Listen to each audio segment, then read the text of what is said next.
நம்ம விஜய் சேதுபதி சாரோட அடுத்த படத்துக்கான அப்டேட் வந்திருக்கு. இது அஃபிஷியல் அனௌன்ஸ்மெண்ட்டாக வரல, ரூமர்ஸாக தான் இருக்குது. ஆனால் 100% இது ஒரு அஃபிஷியல் அனௌன்ஸ்மெண்ட்டாக நெக்ஸ்ட் மந்த் வந்துடும் சொல்லப்படுது. இப்போ அவர் நடிச்சிட்டு இருக்கிற படமான பாக்கெட் நாவல் ஒரு குயிக் ப்ராஜெக்டாக தான் எடுத்து முடிக்க போகிறதா சொல்லப்படுது. இந்த வருஷம் எண்டுக்குள்ளே அந்த படத்தையுமே ரிலீஸ் பண்ணிடுவாங்க.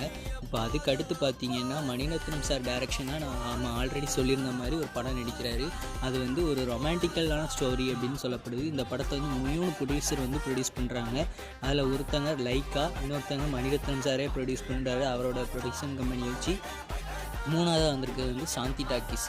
இப்போ இந்த படத்தில் எக்ஸ்ட்ராவாக ஒரு கேரக்டர் என்னென்னா, ஒரு ஃபீமேல் கேரக்டரில் நம்ம சர்வமாயா படத்தில் நடித்த ரியா ஷிபு நடிக்கிறாங்க. விஜய் சேதுபதி சாருக்கு பேராக ருக்மிணி மேம் நடிக்கிறதா நியூஸ் இருக்குது. முன்னாடி சாய் பல்லவி மேம் நடிக்கிறதா தான் ஃபஸ்ட்டு நியூஸ் இருந்தது. இப்போ அவங்களுக்கு கால் ஷீட் ப்ராப்ளம்ஸால் ருக்மிணி வசந்த் மேம் நடிக்கிறதா நியூஸ் இருக்குது. இந்த படம் மணிரத்னம் சாருக்கு ஒரு கம்பேக்காக இருக்குமா அப்படிங்கிறத